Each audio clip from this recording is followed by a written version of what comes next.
Good afternoon.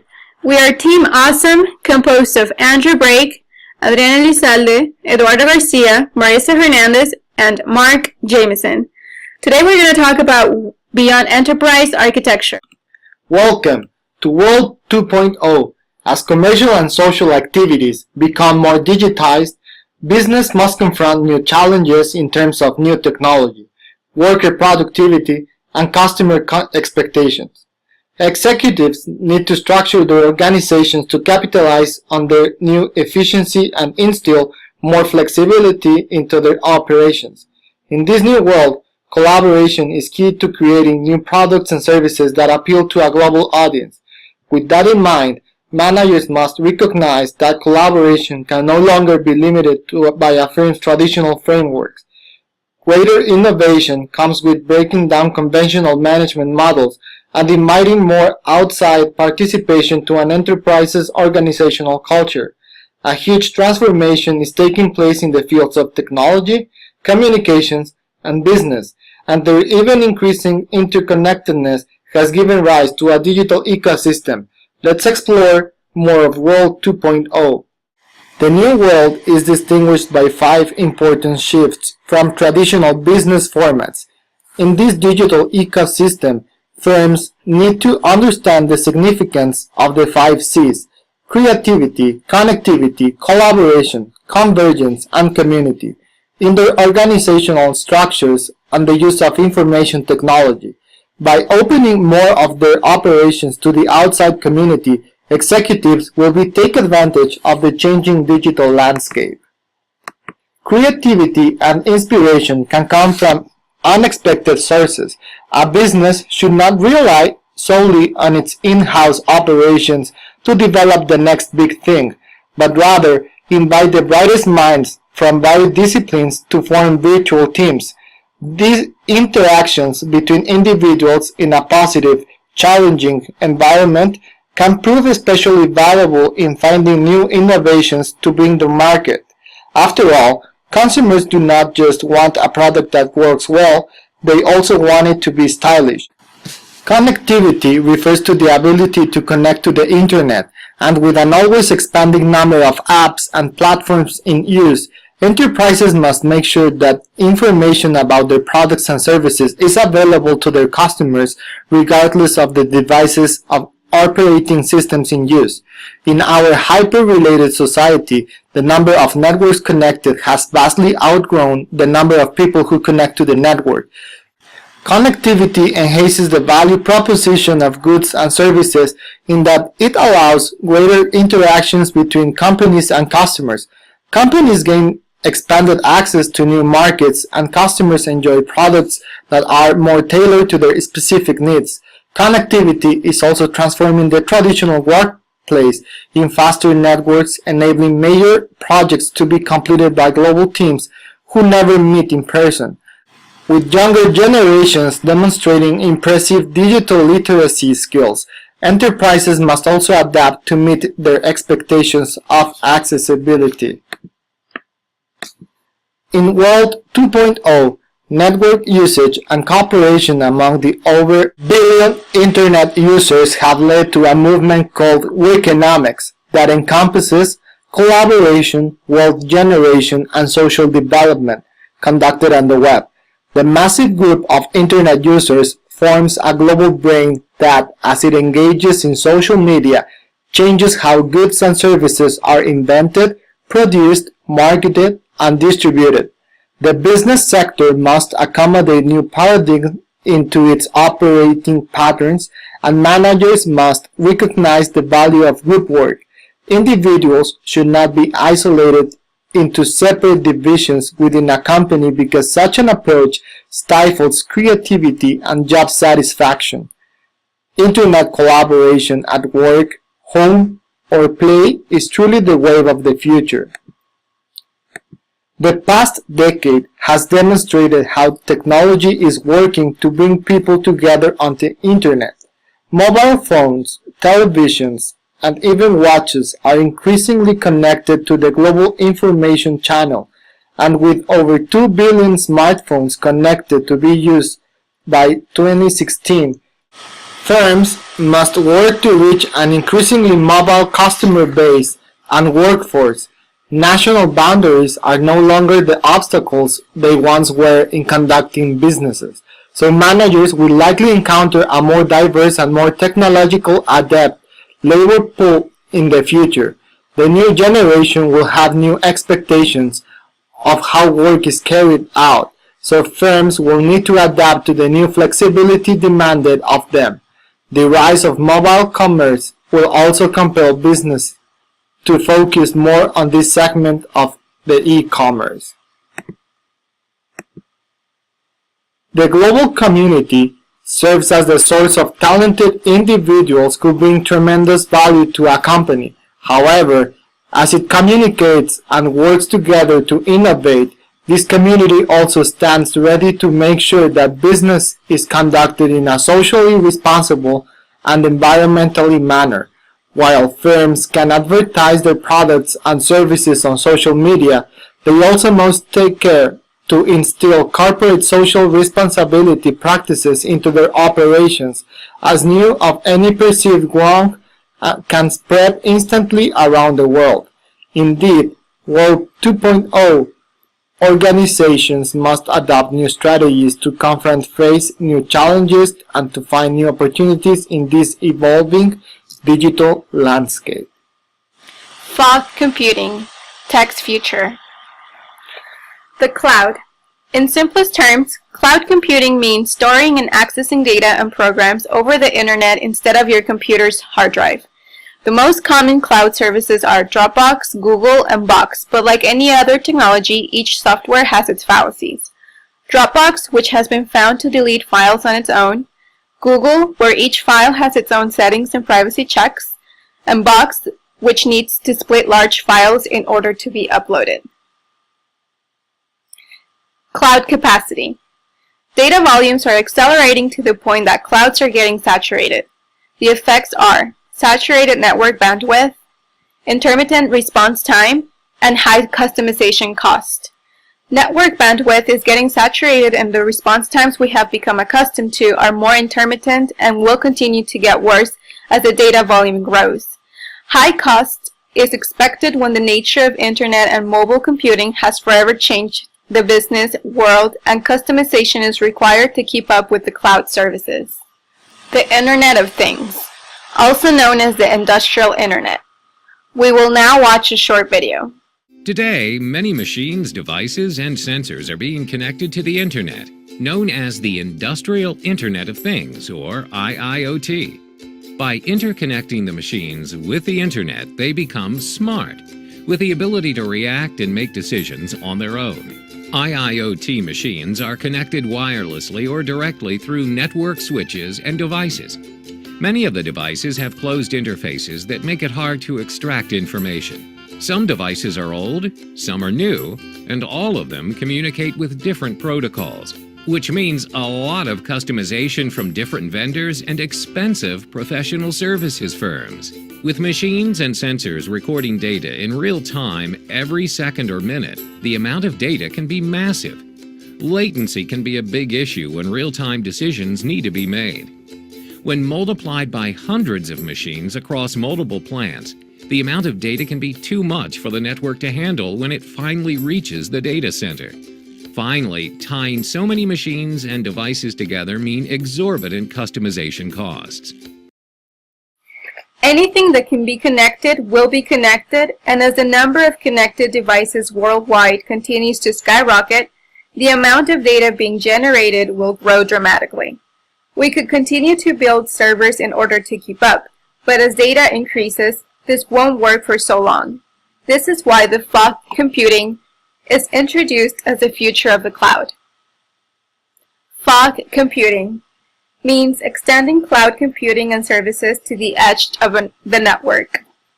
Fog computing is a highly distributed, broadly decentralized cloud that operates close to the operational level, where data is created and most often used. With fog computing, data can be easily managed by allowing smart devices to be smart. Smart devices, as opposed to a primitive sensor, allow the handling of the interpretation logic rather than requiring a trip to the cloud. Its benefits include: operations are fit to purpose. Fog computing places data management, compute power, performance, reliability, and recovery in the hands of the people who understand the needs, the operators, engineers, and IT staff for a unit operation. Bandwidth need is reduced. Fog computing reduces bandwidth needs as 80% of all data is needed within the local context. To send such real-time information into the enterprise cloud would be burdensome in bandwidth and decentralized storage. Enterprise database load would occur for information rarely used at the level. In this way, a limited amount of summarized information can be transmitted up to the cloud and also down from the cloud to the local operation, such as customer product performance feedback to the source of those products. Improved efficiency. Fog computing is bringing data processing, networking, storage, and analytics closer to the devices and applications that are working at the network's edge.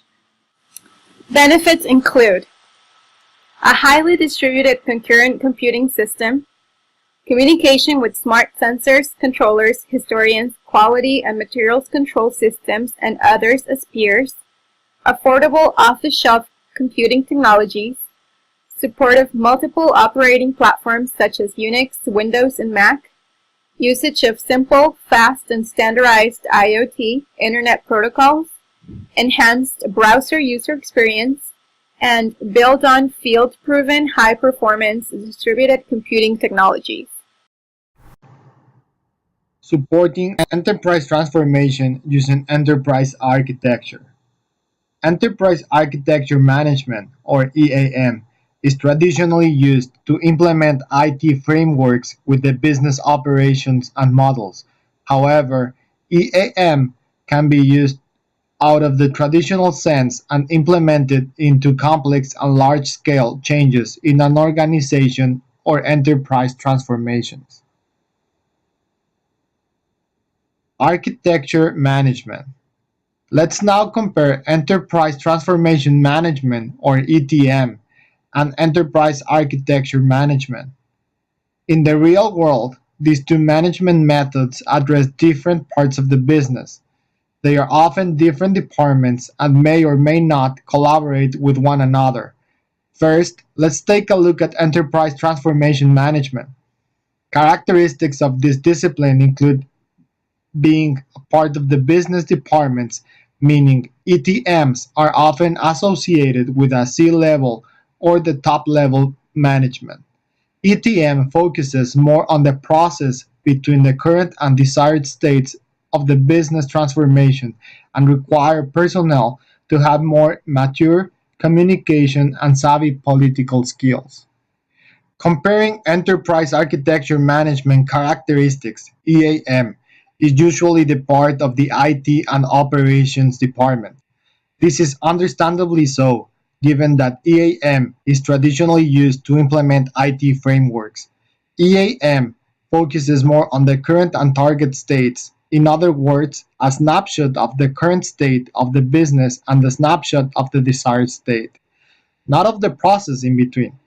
EAM usually consists of analytical personnel that can break down the framework into bits and pieces and figure out to make it more efficient. A group of 11 experts in the field of enterprise architecture from different industries were asked to participate in a study. These experts were asked how they would approach different enterprise transformation scenarios through discussions on various tasks.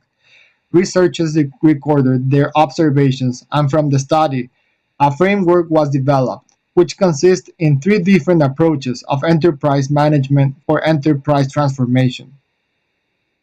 The three approaches are lean, traditional, and business-related. The lean approach is for fast transformations, such as merging two small departments and its processes together. The traditional approach is planned out transformations that have to do with IT, as EAM are usually exposed in this area. The business-related approach is different because it has to do with the overall organization changes. Certain aspects to this approach involves defining risk strategy and conducting program planning. The study is currently on the next phase, which applies to the newfound framework to real-world scenarios. This will go on to provide detailed enterprise transformation activities that can be supported by enterprise architecture management. Future of cloud computing, its impacts on enterprise architecture. So what is cloud computing? In essence, cloud computing refers to a style of delivering business and IT capabilities as a service via network technologies in a subscription-based or pay-per-use service. What is important to note about this definition is that cloud computing is not and should not be only about IT capabilities, but also about business capabilities. Cloud computing should be seen as a tool to deliver business as a whole. A cloud map can show us all the different aspects of the cloud.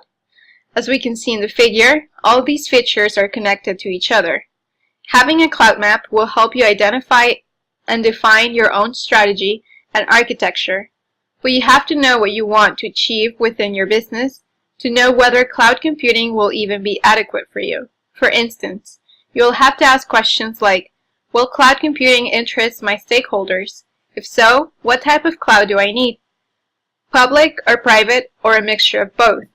Having a cloud map in mind will help you visualize the benefits that cloud computing will bring to your business. Benefits. Cloud computing leverages virtualization, sustainability, standardization, and automation to free up operational budget for new investment, allowing you to optimize new investments for direct business benefits. Cloud computing should provide businesses with a way to increase their capacities and capabilities dynamically without investing in new infrastructure, training new personnel, or licensing new software. All in all, it reduces costs while optimizing the core business. Despite all of the hype surrounding the cloud, many customers are still reluctant to convert to the cloud. Security is one of the major issues that prevents businesses from transferring their data into the cloud. Sometimes, the legalities and risks of information being in the cloud are hard to understand, making the cloud inefficient and difficult to implement. Today, clouds are differentiated by whether they provide infrastructure as a service, platform as a service, or software as a service capabilities. As I mentioned earlier, companies sometimes do not know which clouds fit their companies best. They also do not know what service model they need, which makes the decision to move into the cloud a little more complex. So why move into the cloud? Before making the move, companies may want to ask questions such as, will the cloud provide reliability to my business? How secure will my information be in the cloud? Will it reduce costs? What are the security policies in my country? What about in other countries? Will moving to the cloud fit my corporate strategy? If the answer to this question is yes, moving to the cloud will be a convenient move. Possible solutions. When talking about cloud computing, it is important to incorporate a business perspective, not just IT perspective. That is, you need to make sure the cloud will benefit your business strategy as a whole.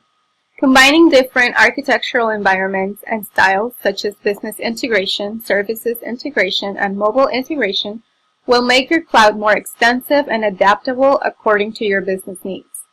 You should address and support multiple levels of protection, including device, network, operating system, and application security needs. You must facilitate proper and efficient identification, authentication, authorization, administration, and audit ability of devices, networks, data, and users. Finally, you must implement facilities and services to enforce business continuity. The future of cloud computing. Technology today is not really the issue, but how to use it in a way that will benefit the corporate strategy of your company or organization. Will it help it achieve its goals? In businesses that are themselves complex, there are tremendous efficiencies to be gained by the smart application of IT. That element of the enterprise architect won't go away. What does change are the skills needed to evaluate how business applications, data, sets, and services are going to interact and survive in a complex adaptive systems environment. The challenge we face today is not knowing how to combine different cloud computing architectures in such a way that will benefit our specific company's needs. How can we benefit from combining different aspects of a public cloud with a personal cloud and a private cloud? To that, add the security factor to make your cloud 100% reliable and your information 100% secure. Regardless of these challenges and issues, however, analyst group Forrester expects the global cloud computing market to grow from $35 billion in 2011 to around $150 billion by 2020, as it becomes key to many organizations' IT infrastructures. Last, we're going to talk about how an agile architecture approach could change enterprise architecture as we know it today. But first, what is an agile architecture? Some argue that IT applications do not provide the same value they once did. The most important value IT should provide is that of obtaining business agility. To achieve this, businesses should change their approach to newer methods and approaches surrounding software architecture.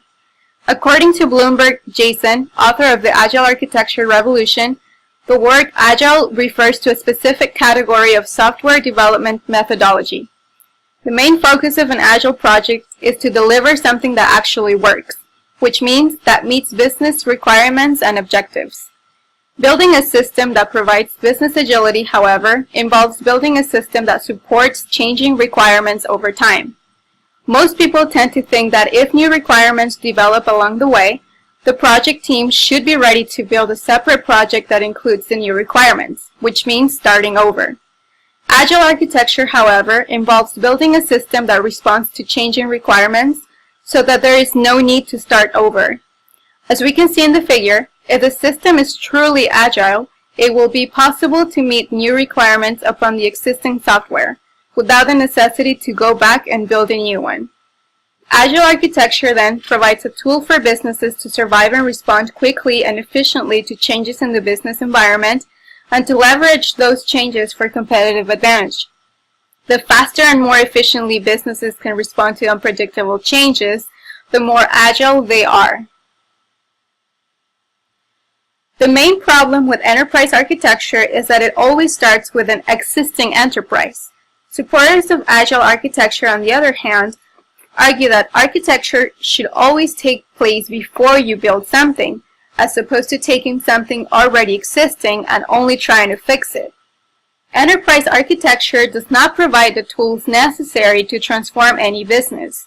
In an era of complex systems, quick transformations, and unpredictable changes, enterprise architecture is only showing businesses down and preventing innovation. As opposed to agile architects, enterprise architects project teams sometimes do not know that enterprise architecture even exists within the company, and if they do, they sometimes do not follow it. They tend to focus too much on processes and tools rather than on individuals and interactions. The result will be a collapsing architecture. An agile approach. An agile approach will ensure that business goals and objectives are met. Here are 5 important points to consider when adopting an agile architecture plan. Focus on people and interactions, not on processes and tools. An agile approach emphasizes the role people play in the technology organization over the tools that people use. Focus on customer collaboration, not just contract negotiation. Customers and other business stakeholders are on the same team, rather than adversaries. Respond to changes. Don't just follow a plan. If predetermined plans or some other aspects of the business environment change, it is important to respond to these changes, perhaps develop a new plan as you go. Keep it simple. Do not waste time on extensive software documentation. Instead, focus on delivering something that actually works.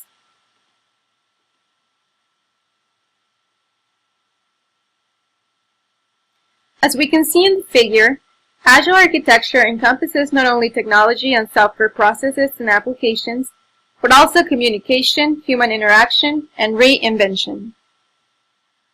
This concludes our presentation. We hope you have enjoyed it. Thank you.